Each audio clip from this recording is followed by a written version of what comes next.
Hello friends, मैं उदेश पांडे आप सभी का अपने YouTube channel learning with learner पर एक बार फिर से स्वागत करता हूं। आज हम लोग संख्या पद्धति के सीरीज में परिमेय संख्याओं और उनके गुणों के बारे में देखेंगे। तो चलिए स्टार्ट करते हैं। परिमेय संख्या वे संख्याएं जिन्हें हम p बाई क्यू के रूप में लिख सकें और p बाई क्यू दोनों पूर्णांक हों जहाँ q 0 ना हो। वे संख्याएं जिन्हें हम p बाई क्यू के रूप में लिख सकें, p और q दोनों पूर्णांक हों और q 0 के बराबर ना हो। इसको हम q से दर्शाते हैं समुच्चय को। ये हो जाएगा p by Q such that p and q element of integers but q is not equal to 0। ठीक, ये हो गई परिमेय संख्या की परिभाषा और परिमेय संख्या का समुच्चय। एक चीज़ हम परिमेय संख्या के बारे में थोड़ा मोड़ा पीछे पढ़े हैं, तो यहाँ पे बहुत ज़्यादा इसको नहीं, उनके गुणों के बारे में पढ़ा जाएगा। एक चीज़ देख लेते हैं कि हम प्रत्येक पूर्णांक चाहे वो धन हो, धनात्मक हो, चाहे ऋणात्मक हो, चाहे शून्य हो, सभी को हम p बाई क्यू के रूप में लिख सकते हैं। रूप में q बराबर 1 लेकर लिख सकते हैं।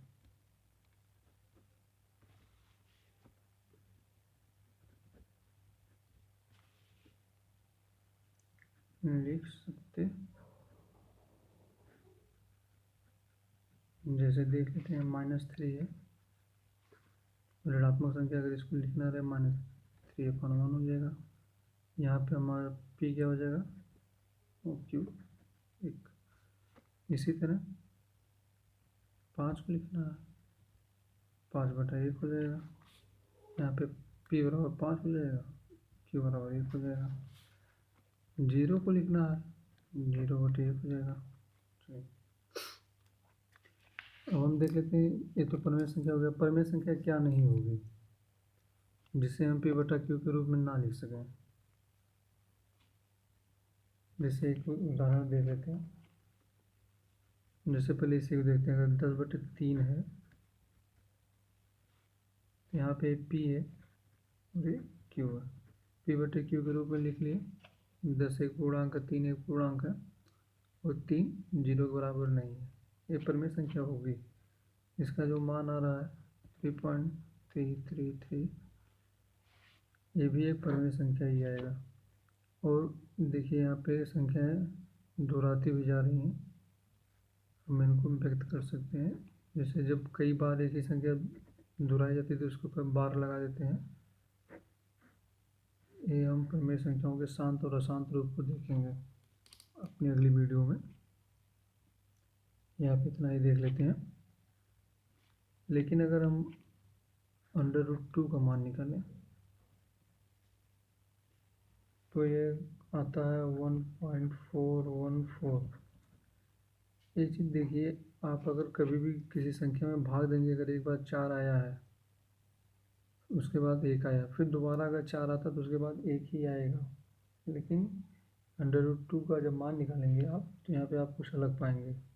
2 आता है, फिर 1 आएगा, 1 के बाद फिर ना 4 ना आके 3 आता है, फिर ऐसे 5 6, फिर 2 आता है, फिर 2 के बाद 1 ना आके 3 आता है, 7 आता है।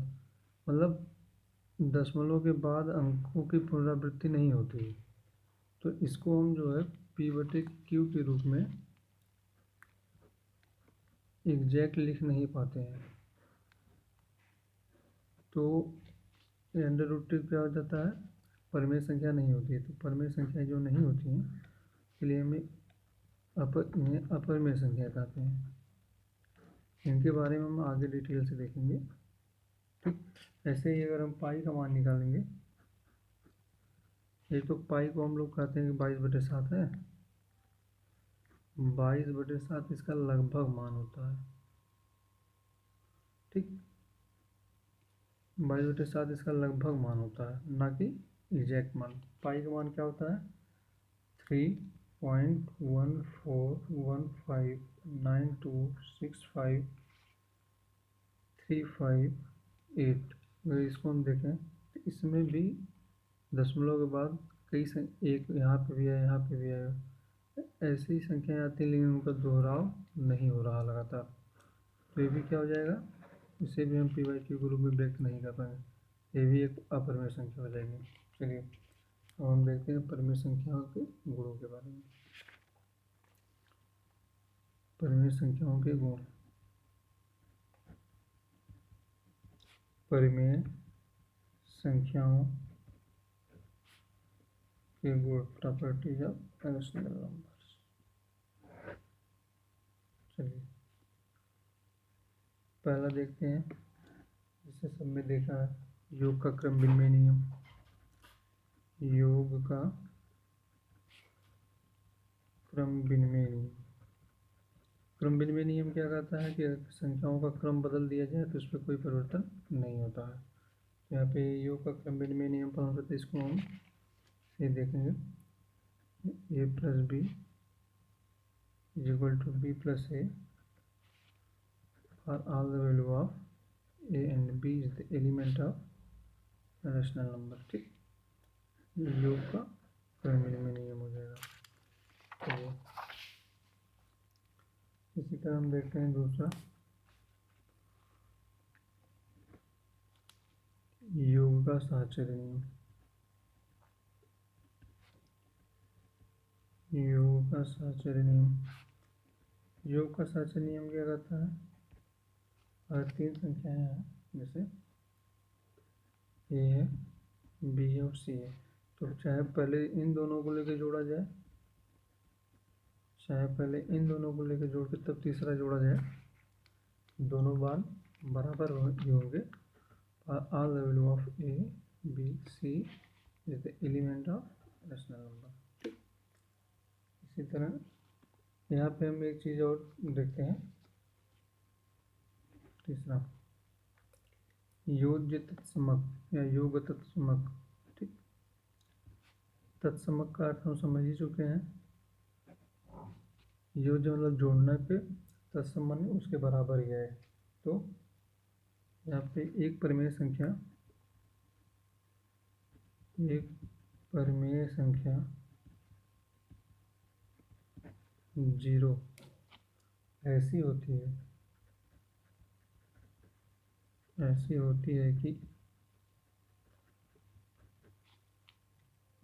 a + 0 = 0 + a = a for all the value of a is the element of rational number। ठीक, मतलब एक परिमेय संख्या 0 ऐसी होती है कि उसे किसी भी संख्या में जोड़ा जाए तो उसके मान में कोई परिवर्तन नहीं होता, इसे योज्य तत्समक बोलते हैं। इसी तरह योज्य प्रतिलोम, इनवर्स जो है, योज्य प्रतिलोम मतलब कि इसका उल्टा, जैसे अगर कोई धनात्मक है +a है तो उसके साथ -a आएगा। तो इसको कैसे लिखते हैं? प्रत्येक संख्या a is the element of, प्रत्येक a is the element of q, मतलब प्रत्येक प्राकृतिक परिमेय संख्या के सापेक्ष या के संगत एक संख्या, प्रत्येक संख्या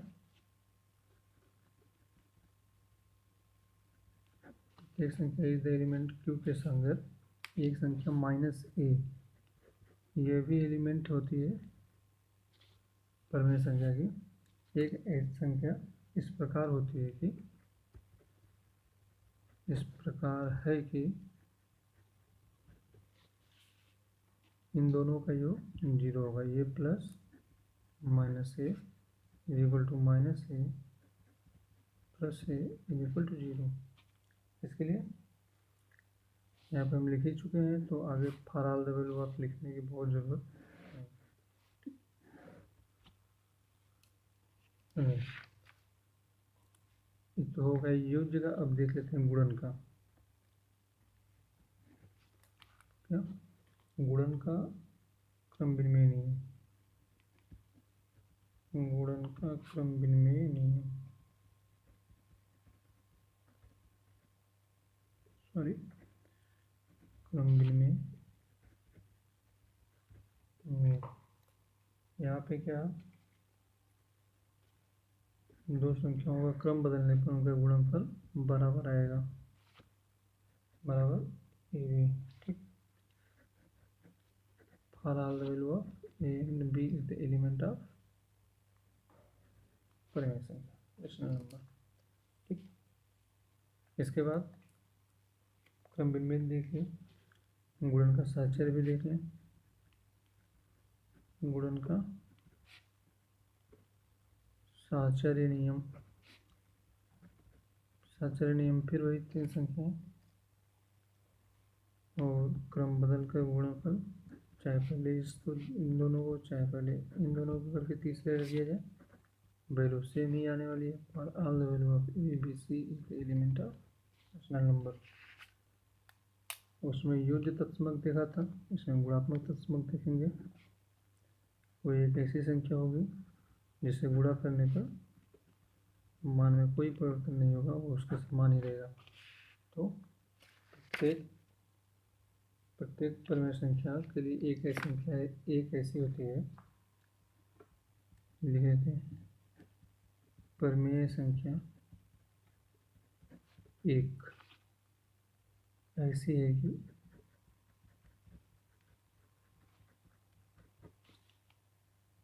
a into 1 is equal to 1 into a is equal to a for all the value of a is the element of rational number. ठीक, तो गुणात्मक, अब तत्समक देख लिया, गुणात्मक प्रतिलोम देख लेते हैं। गुणात्मक प्रतिलोम, आप लोग चाहें तो इसका एक एक एग्जाम्पल तुरंत ही अपने दिमाग में सोचते चलें, क्योंकि वह बहुत ज़रूरी है एग्जाम्पल। वीडियो लंबी ना हो इसके लिए मैं यहाँ पे बहुत ज़्यादा लिख नहीं रहा हूँ एग्जाम्पलों को। गुणात्मक प्रतिलोम का मतलब सभी संख्याओं, जैसे योग्य प्रतिलोम का मतलब उसमें जोड़ने पर 0 आता था, इसमें क्या होगा, भाग करने पर 1 आएगा। लेकिन यहाँ पे एक संख्या शून्य है जिसे हम किसी संख्या में भाग नहीं दे सकते हैं, इसलिए शून्य के अलावा हम लिखते हैं प्रत्येक शून्येतर, शून्य के अलावा प्रत्येक शून्येतर A is the element of Q के संगत,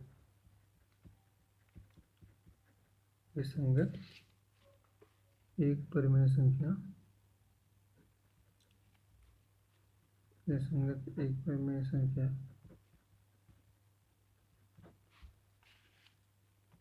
एक बटा ए, वो भी क्या होगी, एलिमेंट ऑफ क्यू होगी, रेशनल नंबर ही होगी। ऐसी होती है कि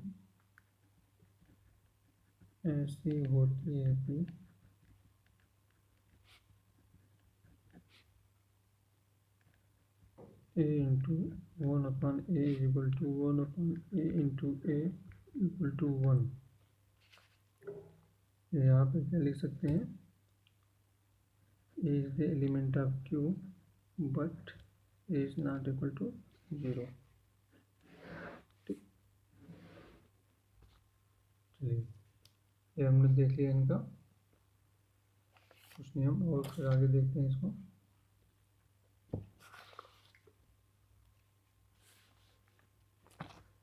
इसमें है, हमने देख लिया प्रतिलोमों के बारे में, देखते हैं इसके बंटन नियम पर। योग पर गुणन की संख्या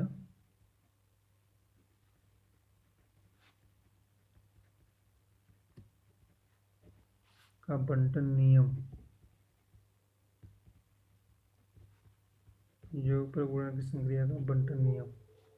इसमें क्या होता है, जैसे योग में हमने साहचर्य नियम के बारे में देखा, वैसे ही इसमें बंटन नियम के बारे में देखेंगे। तो यहाँ पे क्या है, ए बी प्लस सी, यहाँ पे योग पर बंटन देखना है गुणन का, यहाँ पे गुणा हो रहा है और अंदर योग है, तो ये दोनों पे बढ़ जाता है, हो जाता है क्या, ए इंटू बी प्लस ए इंटू सी। ठीक, इसी तरह पहले ए प्लस बी है, बाद में सी है, क्या हो जाएगा, A into C plus B into C, एक ये हो जाएगा, एक ये हो जाएगा। यह है for all the value of a b c is the element of Q के लिए सही है।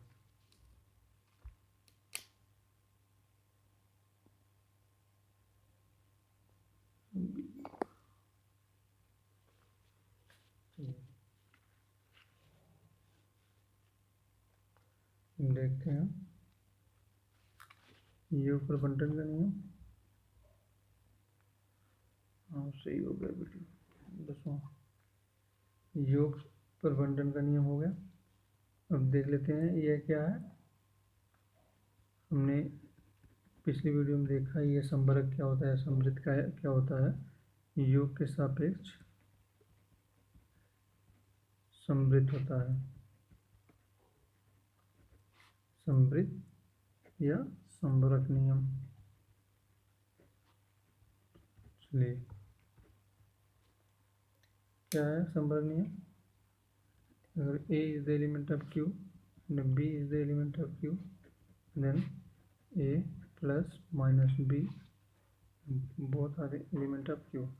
यहाँ पे क्या बता रहा है कि अगर यहाँ पे ये योग के भी सापेक्ष है, योग के भी सापेक्ष संवर्ग है और व्याकलन के भी सापेक्ष संवर्ग, हम एक साथ ही दोनों को ले दिए, यहाँ पे अलग अलग नहीं लिखना है, या लिख भी सकते हैं, कोई दिक्कत नहीं है। चलिए यह इतना ही लिख के यहाँ पे लिखते for all the value of a and be with element of Q. ठीक, चलिए योग के सापेक्ष हो गया। अब गुणा के सापेक्ष देख लेते हैं, गुणा के सापेक्ष तो गुणन के सापेक्ष समृद्ध, गुणन के सापेक्ष समृद्ध, गुणन के सापेक्ष समृद्ध का मतलब अगर a is the element of Q and b is the element of Q, then a into b is the element of Q for all the value of a is the element of a and b is the element of rational number। ठीक है, देखिए चूँकि हम इसे p by Q के रूप में व्यक्त ही करते हैं, तो परमेय संख्या ऑलरेडी एक भाग के रूप में लिखी जाती है, तो एक गुणन का नियम समृद्ध है तो भाग के लिए भी समृद्ध ही होगा। ठीक, चलिए इसे हम गुणन और भाज्य दोनों एक साथ ही लिख सकते थे। चलिए अब हम देखते हैं अपना संक्रमण गुण, संक्रमण गुण। चलिए यहाँ से आपको कुछ नई चीज़ें मिलेंगी, इसको ध्यान से देखिएगा। संक्रमण गुण क्या कहता है कि अगर कोई परिमेय संख्या है, ये कोई संख्या है x जो कि बड़ी है y से, और y जो है बड़ा है z से, क्या कह रहा है, x y से बड़ी है और y z से बड़ा है, तो x जो है z से बड़ा होगा। ठीक, और जैसे अगर x का मान हम मान लीजिए 3 लें, y का मान 2 लें, z का मान 1 लें, तो y z से बड़ा ही है, 2 1 से बड़ा है, तो 3 भी 1 से बड़ा होगा, ये यहाँ पे कर रहा है। दूसरा नियम क्या है, अगर x छोटा है y से और y छोटा है z से, तो x भी छोटा होगा z से। ठीक, सेम उसी तरह संवर्ग का नियम हो गया। देखते हैं ट्रिकोटॉमी या इसे क्रम संबंध बोलते हैं। ये ऑर्डर रिलेशन क्या होता है, ठीक है। तो देख लेते हैं ट्रिकोटर्मी नियम, ठीक। इसे हम ऑर्डर रिलेशन भी बोलते हैं, क्रम संबंध भी बोलते हैं। ऑर्डर रिलेशन से आपको याद रखने में ज़्यादा आसानी होगी, क्योंकि यहाँ पे ऑर्डर का ही संबंध बताया गया है, ठीक। चलिए देखें क्या है। ये बोलता है कि अगर कोई दो संख्याएं हैं, ठीक, तो उनमें से केवल और केवल एक ही ऑर्डर सत्य होगा। कौन सा? या तो ये दोनों आपस में बराबर होंगी, जैसे दो संख्याएं अगर x और y हैं, या तो आपस में बराबर होंगी, या तो x बड़ा होगा y से, या तो जो है x से छोटा होगा y से। क्या है? या तो x बराबर होगा y के, या तो x बड़ा होगा y के, या तो x छोटा होगा y के। यही तीन कंडीशन में से कोई एक ही सत्य होगा, और यही तीन कंडीशन में से कोई एक ही होगा भी, ठीक।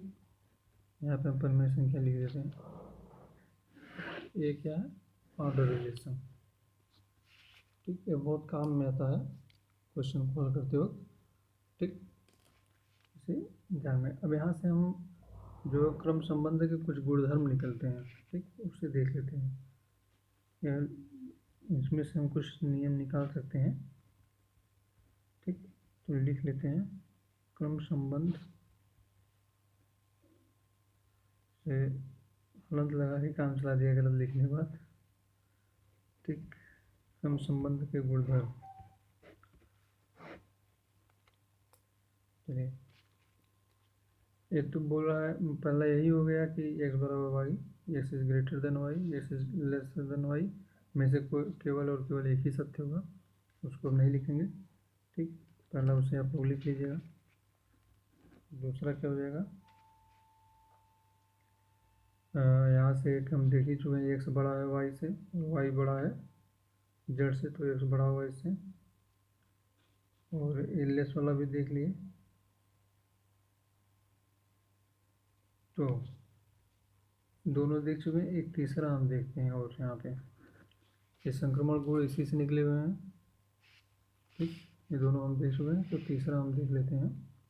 यहाँ पे अगर ये एक्स बड़ा है वाई से, ठीक, और जेड बड़ा है जीरो से, यहाँ पे क्या है, जेड बड़ा है जीरो से, तो एक्स इंटू जेड बड़ा होगा वाई इंटू जेड से। देखिए, जैसे अगर जीरो होता तो दोनों आपस में बराबर हो जाते, क्योंकि शून्य आ जाता गुणा करने पर। देख लीजिए, अगर जे इक्वल टू जीरो होता, ये भी शून्य होता, ये भी शून्य, तो बराबर हो जाते हैं। और अगर जेड जो है जीरो से छोटा होगा, तो एक माइनस संख्या होगी, ठीक।